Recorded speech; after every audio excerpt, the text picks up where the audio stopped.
Now, throughout Jesus' life and ministry, he had to deal with demons. When you read the four Gospels, Matthew, Mark, Luke, and John, he is constantly confronting physical realities with spiritual causation, demonic influence, oppression, or possession, where demons had infiltrated a situation, bringing destruction to a life or to a community because they were undetected or unaddressed. One of the more famous encounters of Jesus with demons is in Mark chapter 5. And that I want to use to bring this to your attention so that in case you are dealing with a demon in your life and did not know it, you can become both aware and acquainted and seek to address that undiagnosed cause of everything else that may be wrong. Jesus has crossed the sea in verse 1 of chapter 5 of Mark. He gets into the boat, and immediately a man from the tombs with an unclean spirit met him. He had been dwelling among the tombs. No one was able to bind him any more, even with a chain, because he had often been bound with shackles and chains, and the chains had been torn apart by him, and the shackles broken in pieces, and no one was strong enough to subdue him. Constantly, day and night, he was screaming among the tombs and in the mountains and gashing himself with stones.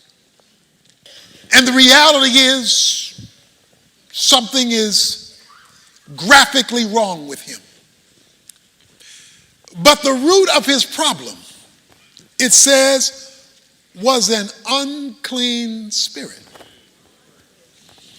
That behind the craziness that we were looking at, that people observed, was something that you could not see. It was a spirit that was unclean. Now, it's not that folk didn't try to help this guy. We're told they tried to shackle him, they tried to chain him, they tried to control him, they tried to manage him.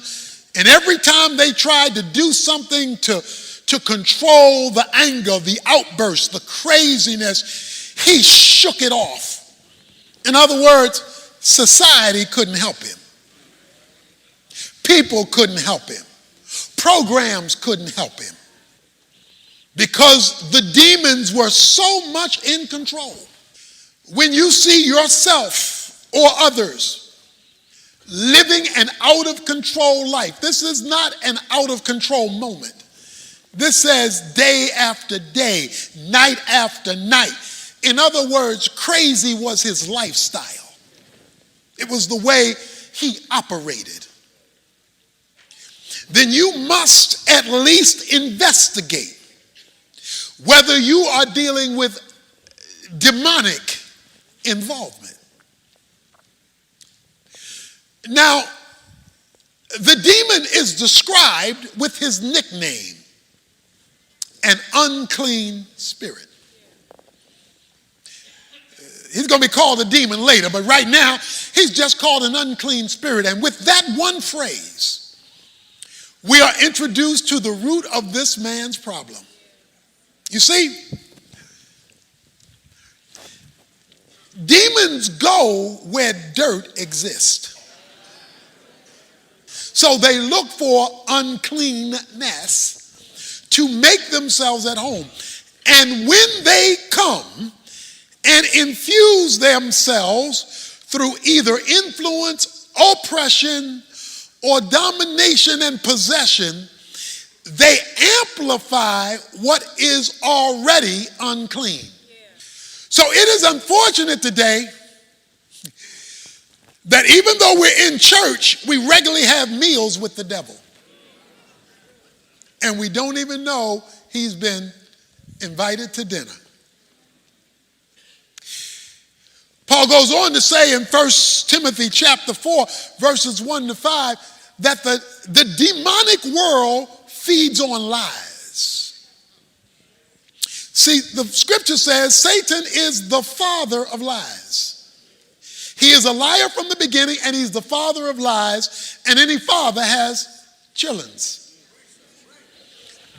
The demons, the ones who followed Satan in his rebellion against God, or the unclean spirits, gravitate toward lie. That's why it is in their interest to keep you from the truth, because they feed on lies. So this demon thing is real. The problem is it's unseen.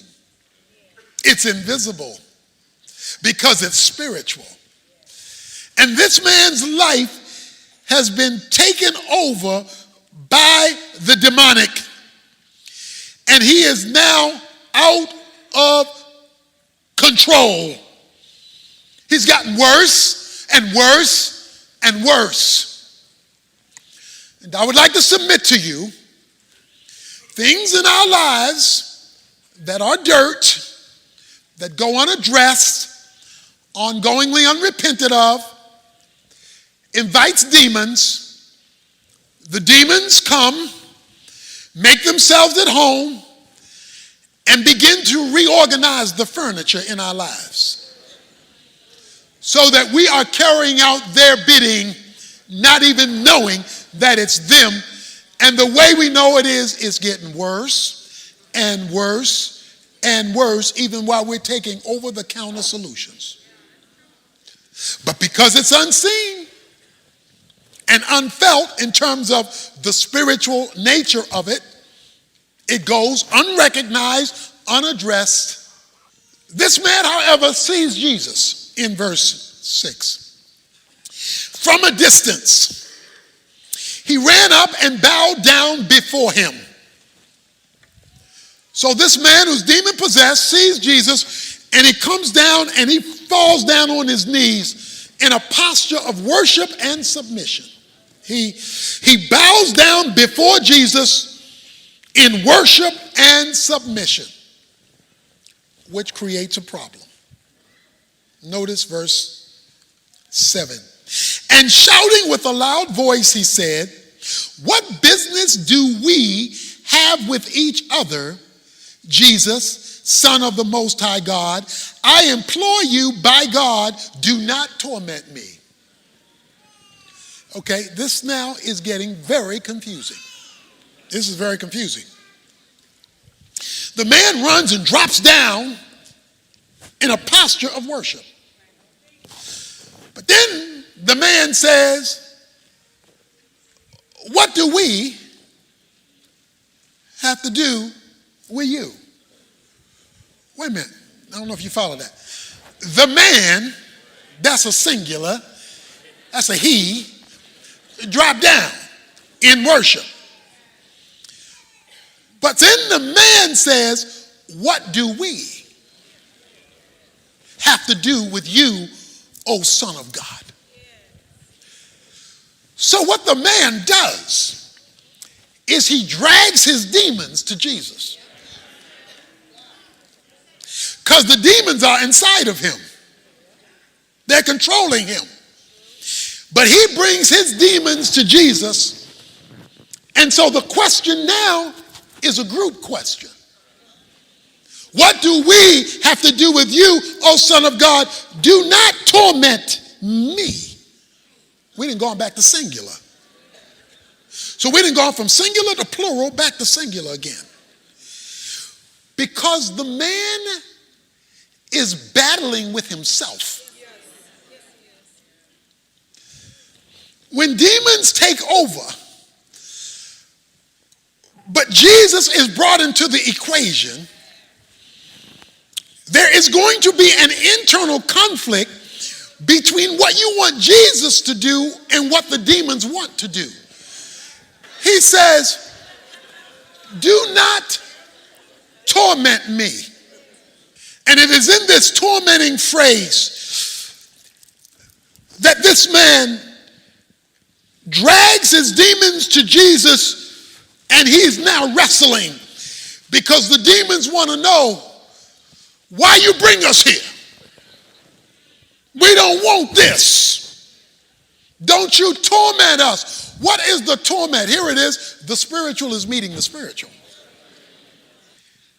For he had been saying to him, "Come out of the man, you unclean spirit." Jesus asked him in verse 9, "What is your name?" What is your name? Tell me your name.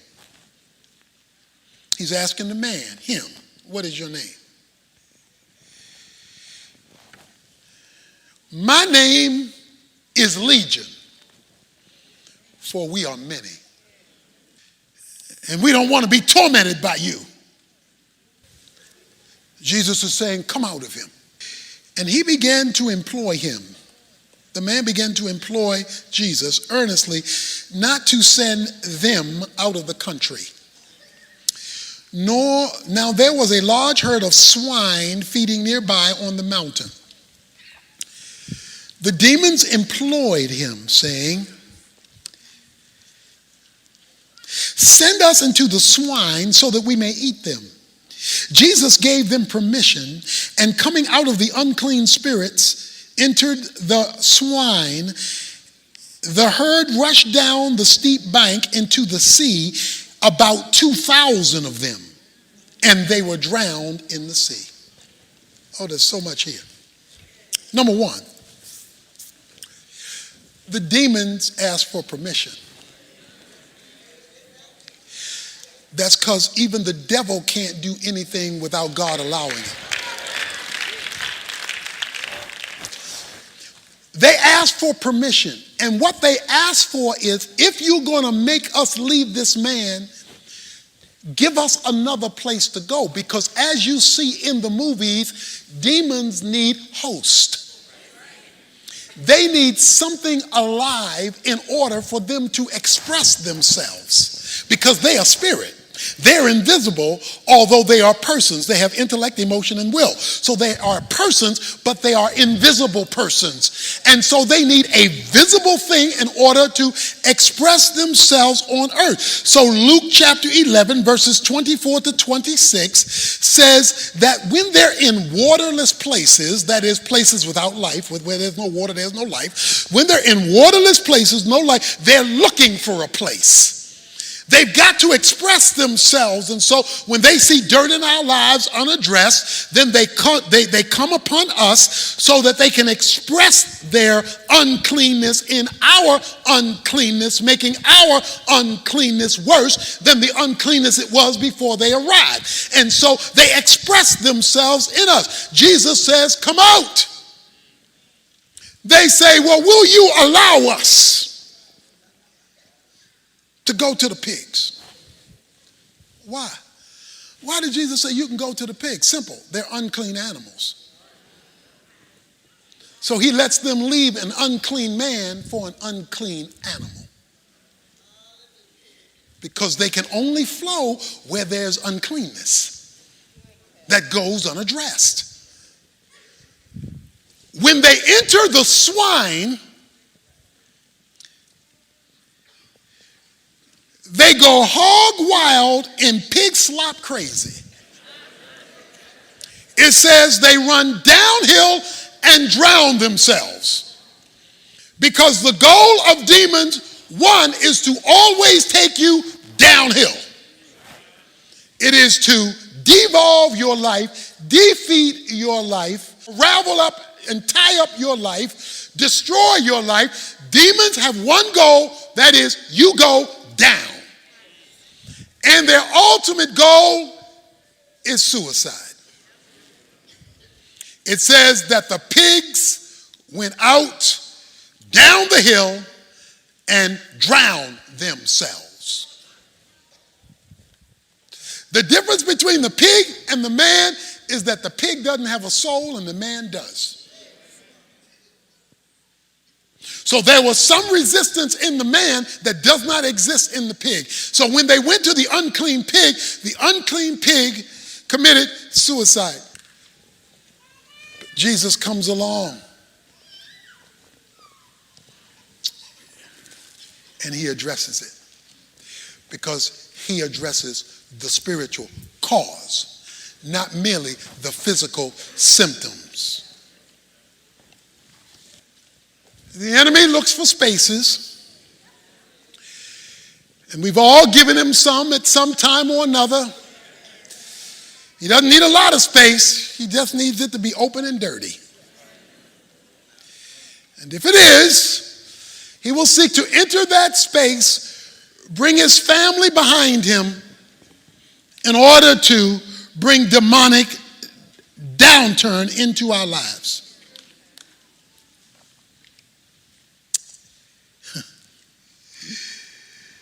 The herdsmen, verse 14, ran away and reported it to the city and in the country. And the people came to see what had happened. And when they came to Jesus, they observed the man who had been demon-possessed sitting down, clothed and in his right mind, the very man who had legion, and became frightened. Do you see what happened? It looks like a U-turn to me. Looks like a reversal to me. He now has clothes on. He was naked. He was not in the tomb. He's back. He's now out of the tomb. He was cutting himself. He's now in his right mind. All because Jesus overruled the demonic, the spiritual. And when he overruled the spiritual, sanity came to the insane. Now this man is way off because he's had 2,000 demons. How many demons do you have? Or do I have? Maybe you only have 2. Maybe you have 200 or maybe 2,000. But the more the demon, the more the oppression, influence, and possession. Let's look at the herdsmen. Verse 17.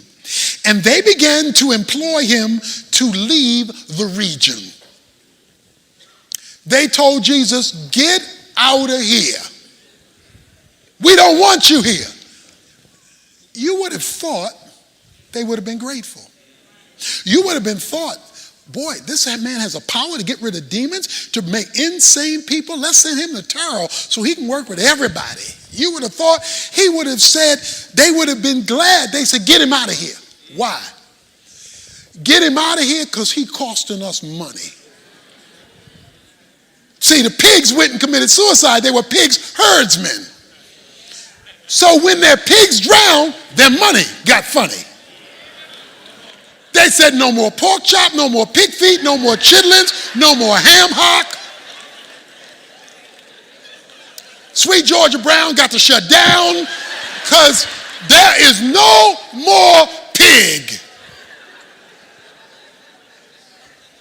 This man is costing us money. Get rid of Jesus. Let's keep the business coming, even if we've got to keep the folk hooked. The man wanted to get in the boat with Jesus in verse 18, who was demon-possessed, imploring him, Jesus, that he might accompany him. And Jesus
said to him, you go home to your people and report to them what great things the Lord has done for you and how he has had mercy on you. That tells me right there, the man needed mercy because of how unclean he was.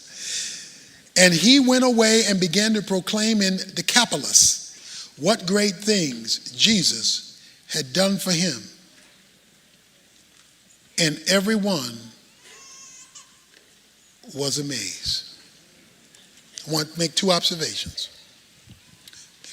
When they told Jesus, get out of here, he left.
Because Jesus doesn't want to be where he's not wanted.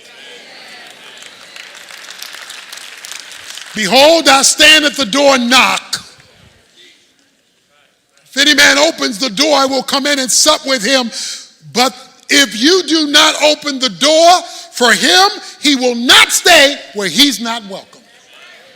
He has to be welcomed in order for him to stay. But the second thing is he told the man, no, don't come with me. I want you to go to Decapolis. That's made of two words. Polis meaning city, Decap meaning 10. Go to the 10-city region. You go home first, then you go to the 10 cities in your community, and I want you to talk about what I did for you. So here's the deal. I challenge you to approach the downward hill of your life spiritually first. Do that first. Let's get to the right question first, the whole first, and see if there's a demonic thing by throwing yourself at the feet of Jesus in worship and submission. And yes, it may be tough at first because if it's demonically influenced,